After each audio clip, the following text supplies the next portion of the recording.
ನಮಸ್ಕಾರ ವೀಕ್ಷಕರೇ, ಕಲಾ ಟಿವಿ ಕನ್ನಡ ಚಾನಲ್ಗೆ ಸ್ವಾಗತ. ಫ್ರೆಂಡ್ಸ್, ಇವತ್ತು ಸೊಪ್ಪುಗಳನ್ನ ಉಪಯೋಗಿಸ್ಕೊಂಡು ತುಂಬ ಆರೋಗ್ಯಕರವಾದ ರೊಟ್ಟಿನ ಹೇಗೆ ಮಾಡೋದು ಅಂತ ಅಂದ್ಬಿಟ್ಟು ನಾನು ಈ ವಿಡಿಯೋದಲ್ಲಿ ನಿಮ್ಮ ಜೊತೆ ಹಂಚ್ಕೊಳೋದಕ್ಕೆ ಇಷ್ಟಪಡ್ತಾ ಇದ್ದೀನಿ. ನಾವೆಲ್ಲನ ಬೇರೆ ಥರ ರೊಟ್ಟಿಗಳನ್ನೆಲ್ಲ ಮಾಡ್ತಾ ಇರ್ತೀವಿ. ಸೊಪ್ಪನ್ನು ಉಪಯೋಗಿಸ್ಕೊಂಡು ನಾವು ರೊಟ್ಟಿ ಮಾಡೋದ್ರಿಂದ ಸೊಪ್ಪಿನಲ್ಲಿರುವ ಪೋಷಕಾಂಶಗಳೆಲ್ಲ ನಾಶ ಆಗೋದಿಲ್ಲ. ಸೊಪ್ಪನ್ನು ನಾವು ರೊಟ್ಟಿಗೆ ಹಾಕ್ಬಿಟ್ಟು ಮಾಡೋದ್ರಿಂದ ಎಷ್ಟು ಬೇಕೋ ಅಷ್ಟು ಮಾತ್ರ ಬೆಂದಿರುತ್ತೆ, ಹಾಗಾಗಿ ತುಂಬಾ ಬೆಂದಿರೋದಿಲ್ಲ. ಹಾಗಾಗಿ ಎಲ್ಲ ಪೋಷಕಾಂಶಗಳು ನಮ್ಮ ದೇಹಕ್ಕೆ ತುಂಬ ಚೆನ್ನಾಗಿ ಸಿಗುತ್ತೆ. ಬನ್ನಿ ಫ್ರೆಂಡ್ಸ್, ಯಾವ ರೀತಿ ತುಂಬ ಸರಳವಾಗಿ ಸೊಪ್ಪುಗಳನ್ನ ಉಪಯೋಗಿಸ್ಕೊಂಡು ರೊಟ್ಟಿನ ಮಾಡ್ಬೋದು ಅಂತ ಅಂದ್ಬಿಟ್ಟು ನಾನು ತುಂಬ ಈಸಿಯಾಗಿ ಈ ವಿಡಿಯೋದಲ್ಲಿ ನಿಮ್ಮ ಜೊತೆ ಹಂಚ್ಕೊತಾ ಇದ್ದೀನಿ. ಮಕ್ಕಳಿಗೆ ನಾವು ಒಂದೇ ಥರ ತಿಂಡಿ ಮಾಡಿಕೊಟ್ರೆ ಬೇಜಾರಾಗೋಗುತ್ತೆ. ಹಾಗಾಗಿ ನಾವು ಈ ರೀತಿ ಎಲ್ಲನ ಟ್ರೈ ಮಾಡಿದ್ರೆ ತುಂಬಾ ಟೇಸ್ಟಿಯಾಗಿರುತ್ತೆ ಮತ್ತು ಇಷ್ಟಪಟ್ಬಿಟ್ಟು ತಿಂತಾರೆ. ಎಲ್ಲ ಸೊಪ್ಪುಗಳನ್ನೆಲ್ಲ ಇವರು ತಿಂತಾರೆ. ನೋಡಿ, ನಾನು ಇಷ್ಟು ಸೊಪ್ಪುಗಳನ್ನ ತೊಗೊಂಡು ಇವತ್ತು ರೊಟ್ಟಿನ ಮಾಡ್ತಾಯಿದ್ದೀನಿ. ಇದು ಬೆರಕೆ ಸೊಪ್ಪು ಅಂತಲೇ ಹೇಳ್ಬೋದು. ಒಂದು 5-6 ಸೊಪ್ಪುಗಳನ್ನ ತೊಗೊಂಡಿದ್ದೀನಿ. ಮೆಂತ್ಯ ಸೊಪ್ಪು, ಅರಿವೆ ಸೊಪ್ಪು, ಚಕೋತ ಸೊಪ್ಪು, ಹಾಗೆ ದಂಟಿನ ಸೊಪ್ಪು, ಪಾಲಕನ್ನು ಸಹ ತೊಗೊಂಡಿದ್ದೀನಿ. ಇದರ ಜೊತೆಗೆ ಕೊತ್ತಂಬರಿ ಸೊಪ್ಪು, ಸಬಾಕ್ಸಿ ಸೊಪ್ಪು, ಪುದೀನ, ಕರಿಬೇವು. ನೋಡಿ, ಈ ರೀತಿ ನಾನು ಸೊಪ್ಪುಗಳನ್ನ ಒಂದು 5-6 ಸೊಪ್ಪುಗಳನ್ನ ತೊಗೊಂಡಿದ್ದೀನಿ. ತುಂಬ ಟೇಸ್ಟಿಯಾಗಿರುತ್ತೆ. ಏನಪ್ಪ ಇಷ್ಟು ಸೊಪ್ಪು ಹಾಕ್ಬಿಟ್ಟು ಚೆನ್ನಾಗಿರುತ್ತಾ ರೊಟ್ಟಿ ಅಂತ ನೀವು ಕೇಳ್ಬೋದು. ತುಂಬಾ ಟೇಸ್ಟಿಯಾಗಿರುತ್ತೆ. ನಾನು ತಗೊಂಡಿರೋ ಸೊಪ್ಪನ್ನೆಲ್ಲ ಚೆನ್ನಾಗಿ ತೊಳೆದ್ಬಿಟ್ಟು ಕಟ್ ಮಾಡ್ಕೊಬೇಕಾಗುತ್ತೆ. ಎಲ್ಲನೂ ಚೆನ್ನಾಗಿ ಸೋಸ್ಬಿಟ್ಟು ತೊಳೆದ್ಬಿಟ್ಟು ಕಟ್ ಮಾಡ್ಕೊಬೇಕು.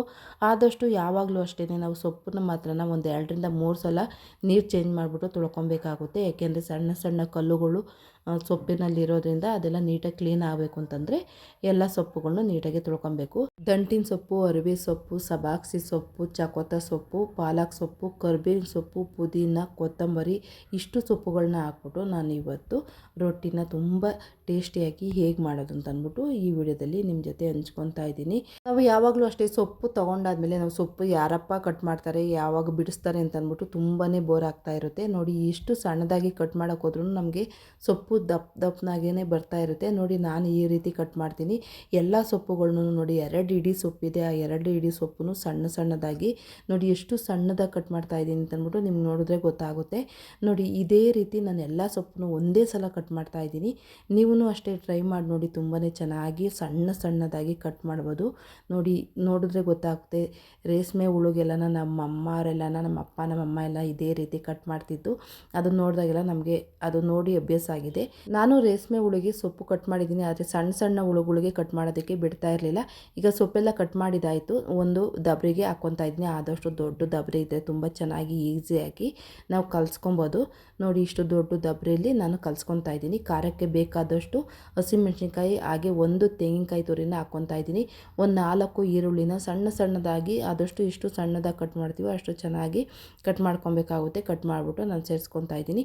ಈಗ ಕಡಲೆ ಹಿಟ್ಟನ್ನು ಹಾಕ್ಕೊತಾ ಇದ್ದೀನಿ. ಕಡಲೆ ಹಿಟ್ಟು 100 ಗ್ರಾಮ್ ಹಾಕ್ಕೊಂಡಿದ್ದೀನಿ. ಹಾಗೆ ಅಕ್ಕಿ ಹಿಟ್ಟು ಒಂದು 300 ಗ್ರಾಮ್ ಸೇರಿಸ್ಕೊತಾ ಇದ್ದೀನಿ. ಇಲ್ಲಿ ನಾನು ಒಂದು 10 ಜನಕ್ಕೆ ಆಗುವಷ್ಟು ಮಾಡಿ ತೋರಿಸ್ತಾ ಇದ್ದೀನಿ. ನೋಡಿ, ಇದು ಗೋಧಿ ಹಿಟ್ಟು ಹಾಕ್ಕೊಂಡಿದ್ದೀನಿ. ಹಾಗೆ ಜೋಳದ ಹಿಟ್ಟು ಒಂದು 100 ಗ್ರಾಮು ಜೋಳದ ಹಿಟ್ಟನ್ನು ಹಾಕ್ಕೊಂಡಿದ್ದೀನಿ. ಅಜ್ವೈನ್ ಹಾಕ್ಕೊಂಡಿದ್ದೀನಿ. ಈ ಸೊಪ್ಪೆಲ್ಲ ತಿನ್ನೋದ್ರಿಂದ ಒಂದು ಸ್ವಲ್ಪ ಜೀರ್ಣ ಆಗೋದಿಲ್ಲ, ಹಾಗಾಗಿ ಅಜ್ವೈನ ಹಾಕ್ಕೊತಾ ಇದ್ದೀನಿ. ಹಾಗೆ ರುಚಿಗೆ ತಕ್ಕಷ್ಟು ಉಪ್ಪನ್ನು ಸೇರಿಸ್ಕೊಬೇಕಾಗುತ್ತೆ.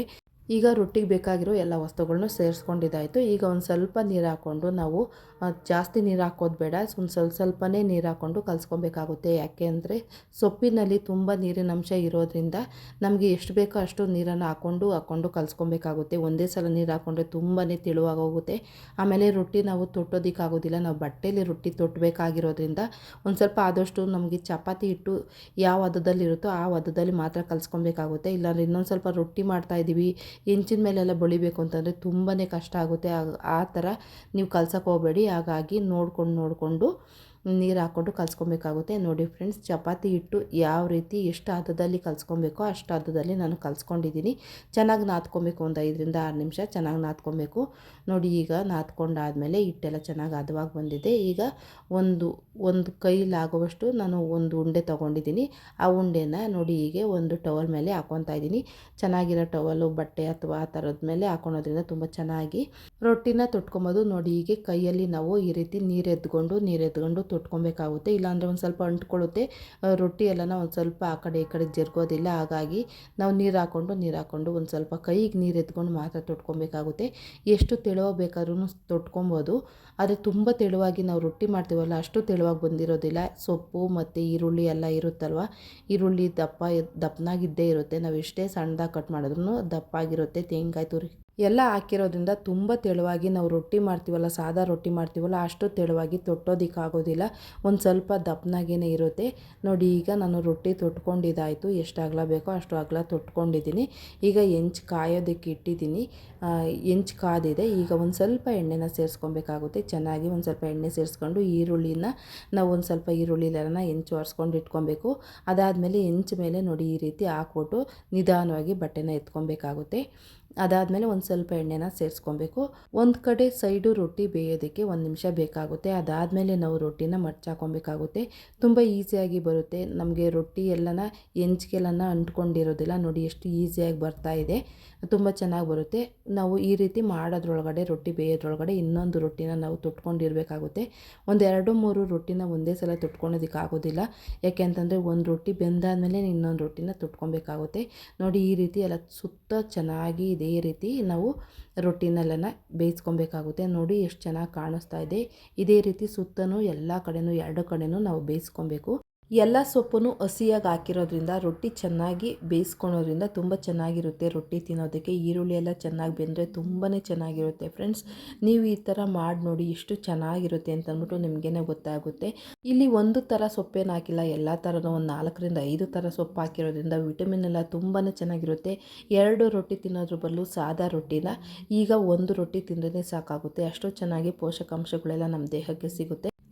ಈ ಥರ ರೊಟ್ಟಿ ಮಾಡಿಬಿಟ್ರೆ ನಮಗೆ ಯಾವ ಪಲ್ಯ ಮತ್ತು ಸಾಗುಗಳ ಅವಶ್ಯಕತೆ ಇರೋದಿಲ್ಲ. ಒಂದು ಚಟ್ನಿ ಇದ್ದರೆ ಸಾಕು. ಸಿಂಪಲ್ಲಾಗಿ ತೆಂಗಿನಕಾಯಿ ಚಟ್ನಿ ಆಗಿರ್ಬೋದು, ಇಲ್ಲ ಕಡಲೆಬೀಜದ ಚಟ್ನಿ ಆಗಿರ್ಬೋದು, ಇಲ್ಲ ಕೆಂಪು ಚಟ್ನಿ ಇರುತ್ತಲ್ಲ ಆ ಕೆಂಪು ಚಟ್ನಿನ ಮಾಡಿದ್ರೆ ಸಾಕಾಗುತ್ತೆ. ಫ್ರೆಂಡ್ಸ್, ಇನ್ನೊಂದು ಸಲ ತೋರಿಸ್ತಾ ಇದ್ದೀನಿ ಹೇಗೆ ತೊಟ್ಟೋದು ಅಂತಂದ್ಬಿಟ್ಟು. ತುಂಬ ಈಸಿಯಾಗಿ ತೊಟ್ಕೊಬೋದು. ಆದಷ್ಟು ಕಾಟನ್ ಬಟ್ಟೆ ತೊಗೊಂಡ್ರೆ ತುಂಬಾ ಚೆನ್ನಾಗಿರುತ್ತೆ. ಆವಾಗ ನಾವು ಈಸಿಯಾಗಿ ರೊಟ್ಟಿನೆಲ್ಲನ ಎತ್ಕೊಬೋದು. ಹೆಂಚಿನ ಮೇಲೆ ಹಾಕಾದ್ಮೇಲೆ ನೋಡಿ ಈ ರೀತಿ ಎಲ್ಲ ಸುತ್ತಲೂ ಒಂದೇ ಸಮನಾಗಿ ನಾವು ರೊಟ್ಟಿನ ನೋಡಿ ಈ ರೀತಿ ತೊಟ್ಕೊಬೇಕಾಗುತ್ತೆ. ತುಂಬ ಚೆನ್ನಾಗಿ ತೊಟ್ಕೊಬೋದು. ರೊಟ್ಟಿ ತೊಟ್ಟಬೇಕಾದ್ರೆ ಕೈಗೆ ನೀರು ಎತ್ಕೊಂಡು ಒಂದು ಸ್ವಲ್ಪ ತೊಟ್ಕೊಳೋದ್ರಿಂದ ತುಂಬ ಈಸಿಯಾಗಿ ನಾವು ರೊಟ್ಟಿನ ತೊಟ್ಬೋದು. ಇಲ್ಲಾಂತಂದರೆ ಒಂದು ಸ್ವಲ್ಪ ಕೈಗೆ ಹಿಟ್ಟೆಲ್ಲ ಅಂಟ್ಕೊಳ್ಳುತ್ತೆ. ನಮಗೆ ಎಷ್ಟು ಸಾಧ್ಯವಾಗುತ್ತೋ ಅಷ್ಟು ತೆಳುವಾಗಿ ತೊಟ್ಕೊಬೇಕಾಗುತ್ತೆ. ಯಾಕೆ ಅಂತಂದರೆ ಒಂದು ಸ್ವಲ್ಪ ನಾವು ಗಟ್ಟಿಯಾಗಿ ಅಂದರೆ ದಪ್ಪನಾಗಿ ತೊಟ್ಕೊಂಡ್ರೆ ಅದೆಲ್ಲ ಬೇಯೋದಿಲ್ಲ, ಒಳಗಡೆ ಎಲ್ಲನೂ ಚೆನ್ನಾಗಿ ಸೊಪ್ಪೆಲ್ಲ ಬೇಯೋದಿಲ್ಲ.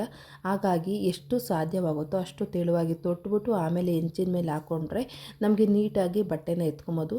ಇಲ್ಲ ಬಟ್ಟೆಗೆಲ್ಲ ಅಂಟ್ಕೊಳೋದಿಲ್ಲ. ಹಾಗಾಗಿ ನಾವು ತುಂಬ ಈಸಿಯಾಗಿಯೇ ಹಾಕ್ಕೊಬೋದು. ನೋಡಿ, ನಾನು ತೊಟ್ಕೊಂಡಿದ್ದೀನಿ.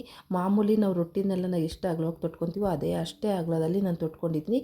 ಹೆಂಚು ಮೇಲೆ ಒಂದು ಸ್ವಲ್ಪ ನಾವು ಎಣ್ಣೆ ಹಾಕ್ಕೊಂಡು ಆಮೇಲೆ ಬಟ್ಟೆ ಮೇಲೆ ತೊಟ್ಟಿರೋ ರೊಟ್ಟಿನ ಹೆಂಚು ಮೇಲೆ ಹಾಕ್ಬಿಟ್ಟು ಆಮೇಲೆ ನಿಧಾನವಾಗಿ ಬಟ್ಟೆನ ತೆಗಿಬೇಕಾಗುತ್ತೆ. ನೋಡಿ ಈ ರೀತಿ ಎಷ್ಟು ಚೆನ್ನಾಗಿ ನಾವು ರೊಟ್ಟಿನ ಮಾಡ್ಕೊಬೋದು ಅಂತಂದ್ಬಿಟ್ಟು ನಾನು ತುಂಬ ಸುಲಭವಾಗಿ ಈ ವಿಡಿಯೋದಲ್ಲಿ ನಿಮಗೆ ತೋರಿಸ್ಕೊಟ್ಟಿದ್ದೀನಿ. 2 ಕಡೆನೂ ಸಮನಾಗಿ ಬೇಯಿಸ್ಕೊಬೇಕು. ಬೇಕು ಅಂದರೆ ಒಂದು ಸ್ವಲ್ಪ ಎಣ್ಣೆ ಹಾಕ್ಕೊಳ್ಳಿ, ಎಣ್ಣೆ ಆಗಿರ್ಬೋದು ಇಲ್ಲ ತುಪ್ಪ ಆಗಿರ್ಬೋದು ಹಾಕ್ಕೊಳ್ಳಿ. ಇಲ್ಲಾಂತಂದರೆ ಹಾಗೆಯೇ ಸ್ಕಿಪ್ ಮಾಡ್ಕೊಬೋದು.